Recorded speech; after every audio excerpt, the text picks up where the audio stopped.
Perkenalkan, nama saya Lydia Apriani. Saya Sofia. Saya Nabila. Yang terhormat kepada Ibu Halim Wanita sebagai MAK. Baiklah, di sini kami akan menjawab dan menjelaskan Ujian tengah semester mata kuliah teori akuntansi syariah. Selamat menyaksikan. Berdasarkan bagian di atas ini, kegiatan akuntansi syariah itu dimulai dari lembaga perusahaan yang melakukan kegiatan bisnis sesuai dengan prinsip syariah. Kemudian kegiatan bisnis tersebut dicatat dalam sistem akuntansi yaitu accounting. Kemudian proses pencatatan tersebut meliputi yang pertama input transaksi, yaitu pencatatan awal dari aktivitas bisnis. Yang kedua ada proses pembukuan, yaitu pengolahan dan pengklasifikasian transaksi. Terus ada pun yang nomor 3, output laporan, hasil laporan keuangan yang disajikan. Semua proses tersebut didasari oleh prinsip-prinsip syariah, yaitu yang pertama keadilan, kebenaran, dan penegakan syariah. Adapun akad tijarah yaitu dibagi menjadi ada akad tabaruk, di mana akad tabaruk ini adalah akad yang dilakukan bukan untuk mencari keuntungan, melainkan bertujuan sosial, tolong menolong dan aman. Dalam akad ini pihak yang memberikan manfaat tidak mengharapkan imbalan. Ada beberapa akad tabaruk. Yang pertama itu qard ataupun pinjaman sosial, kedua hibah atau hadiah, wakaf, infak, dan sedekah. Tahapan akuntansi sebagai seni, ilmu, dan teknologi. Pertama, kita harus mengetahui dulu apa sih itu akuntansi. Akuntansi adalah proses suatu pencatatan transaksi, pengelolaan, dan penyajian informasi keuangan suatu entitas, baik itu perusahaan, organisasi, dan individu. Kemudian kita masuk pada akuntansi sebagai seni.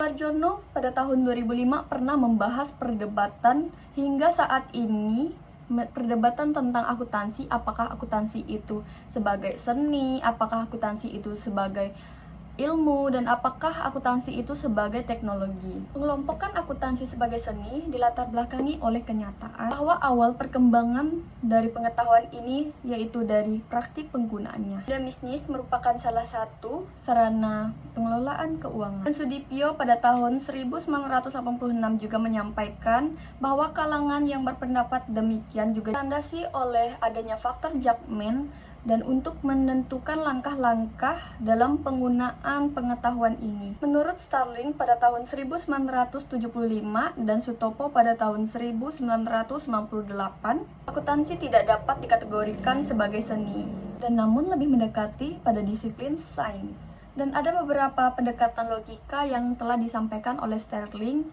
menurut pendapatnya tersebut. Kesalahan utama mendefinisikan akuntansi sebagai seni berimbas pada banyaknya isu-isu akuntansi yang belum dapat diselesaikan karena keberadaannya didasarkan pada konvensi-konvensi. Sedangkan apabila akuntansi dimasukkan sebagai sains, maka didasarkan pada laws. Dan argumentasi ini lemah ditinjau oleh fakta yang menunjukkan bahwa dalam penggunaan akuntansi di lapangan dan terdapat cara dan teknik tertentu yang membedakannya. Dengan seni yang tidak beraturan, dengan hanya mempertimbangkan aspek rasa dan selera. Cara pengambilan kesimpulan dari logika yang keliru antara hubungan ilmu dan seni yang bersifat mutuali yang menunjukkan bahwa akuntansi bukanlah sebagai seni. Kemudian, apakah akuntansi sebagai ilmu? Apabila akuntansi tidak bisa dikategorikan sebagai disiplin seni, apakah akuntansi ini bisa dikategorikan sebagai disiplin ilmu? Nah, menurut Sarjono pada tahun 2005, ia mengerangkum beberapa pengertian mengenai akuntansi sebagai ilmu. Dan apa sih ilmu itu? Ilmu merupakan pengetahuan yang menjelaskan rahasia alam agar gejala ilmiah tersebut tidak menjadi misteri. Kriteria yang diajukan ada 5, sebagaimana yang telah diajukan oleh Surya Sumantri. Yang pertama, kita harus mengetahui apa itu tujuan akuntansi. Tujuan akuntansi adalah menghasilkan dan menemukan prinsip-prinsip umum untuk menjustifikasi dalam rangka untuk mencapai tujuan tertentu, seperti tujuan pelaporan keuangan. Dan yang kedua itu bebas nilai. Kemudian kita juga harus mengetahui apa sih arti dari bebas nilai ini. Asas nilai adalah bahwa sains tidak ditujukan untuk mencapai tujuan ekonomi, kemudian kohensi. Menurut Sterling, pada tahun 1975 bahwa sains memiliki dua konsep, yaitu empirical dan theoretical. Empirical konsep harus dapat diuji secara empiris, sedangkan theoretical harus dapat diuji secara logis. Yang terakhir, keuniversalan. Akuntansi merupakan pengetahuan praktis yang keberadaannya tergantung fungsi, serta kebutuhan yang dihendaki oleh penciptanya. Yang terakhir, akuntansi sebagai teknologi. Apa sih perbedaan antara teori dan teknologi? Teori menjawab pertanyaan apakah dan mengapa, sedangkan teknologi menjawab bagaimana caranya. Tujuan teori adalah untuk menerangkan dan meramalkan. Wujud konkretnya adalah bahwa akuntansi merupakan disiplin rekayasa informasi dan pengendalian keuangan. Teori bersifat bebas nilai dan universal, sedangkan teknologi tidak pernah bebas dari tujuan sosial. Nah, disinilah akuntansi bisa dikategorikan sebagai teknologi perangkat lunak. Dan pendapat terakhir inilah yang paling tepat dikategorikan akuntansi sebagai teknologi. Kemudian struktur rekayasa akuntansi, terdapat apa aja sih dari struktur tersebut? Yang pertama itu ilmu-ilmu murni, yang terdiri dari ekonomi, teori, sosiologi, psikologi, dan matematika.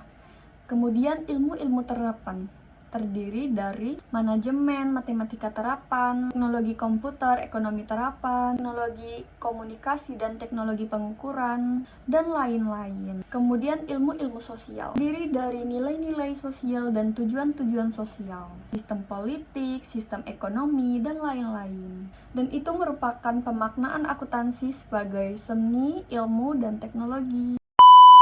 Penerapan akuntansi di masa Islam. Kontribusi besar dunia Islam dalam akuntansi adalah pengenalan angka Arab 123 menjadi dasar fundamental akuntansi modern.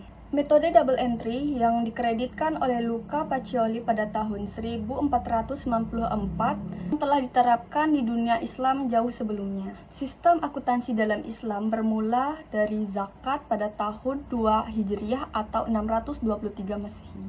Mekanisme pencatatan transaksi dalam bentuk diwan yang dikembangkan pada masa Khadijah Umar bin Khattab. Al-Mazindarani menulis manuskrip Risalah Falakiyah Kitab Al-Syiaqah pada 765 Hijriah atau 1363 Masehi, 131 tahun sebelum buku Pacioli yang berisi sistem akuntansi lengkap. Kemudian laporan keuangan yang dikembangkan oleh Al-Kitamah atau laporan bulanan, dan Al-Kitamah Al-Jami'ah adalah laporan untuk atasan. Pencatatan transaksi selalu dimulai dengan bismillah dan mencerminkan nilai-nilai Islam dalam akuntansi. Penerapan akuntansi secara sistematis sejak awal masa peradaban Islam, jauh sebelum munculnya akuntansi modern di Barat. Kontribusi penting pengenalan angka Arab, sistem pencatatan yang terstruktur, dan laporan keuangan khusus menunjukkan bahwa Islam memiliki peran besar dalam fondasi akuntansi. Praktik akuntansi pada Daulah Islamiyah sangat terorganisir dengan berbagai jenis buku pencatatan yang rinci sesuai kebutuhan negara. Lembaga Baitul Mal menjadi pusat pengelolaan keuangan negara yang dikelola secara transparan dan akuntabel dan berdasarkan prinsip syariah. Seluruh sistem ini menunjukkan bahwa manajemen keuangan Islam tidak hanya maju, tapi juga menjadi rujukan penting dalam sejarah perkembangan akuntansi global.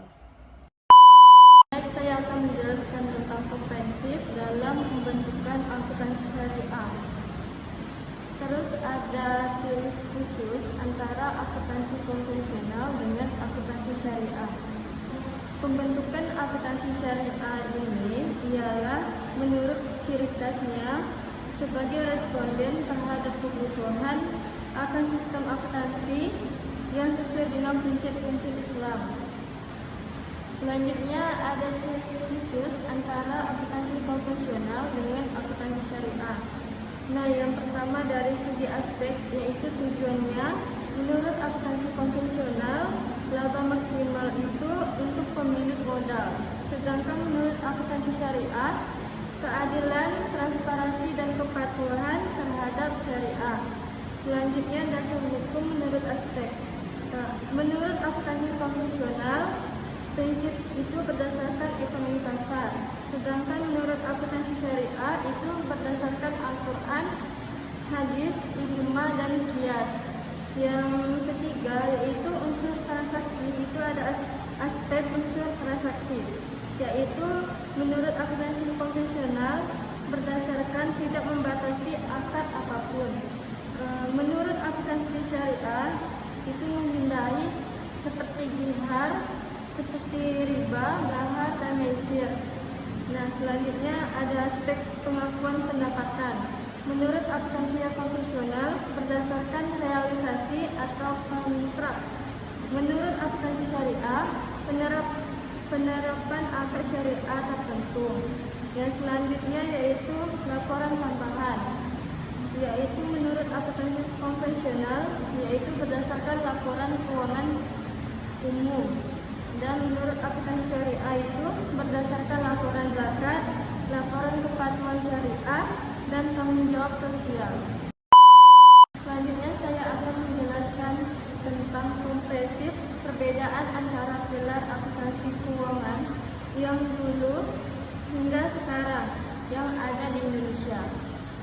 Perbedaan akuntansi yang dulu dan sekarang, dahulu yaitu pembagian standar berdasarkan jenis, entitas, dan sifat transaksi, yaitu berdasarkan sifat transaksi yaitu IFRS yang diadopsi sebagai terutama pada P1 IFRS.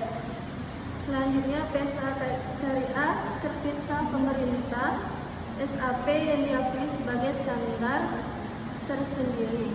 Selanjutnya perbandingan akuntansi yang sekarang yaitu berdasarkan 4 pilar kualifikasi pengguna. Pilar yang satu mengadopsi penuh. Pilar yang kedua yaitu berdasarkan SAK Indonesia, tidak dibahas dalam KSPKI atau masih berlaku terpisah. Sekian dari saya, terima kasih. Sekian dari kelompok kami, kurang dan lebihnya kami mohon maaf. Assalamualaikum warahmatullahi wabarakatuh.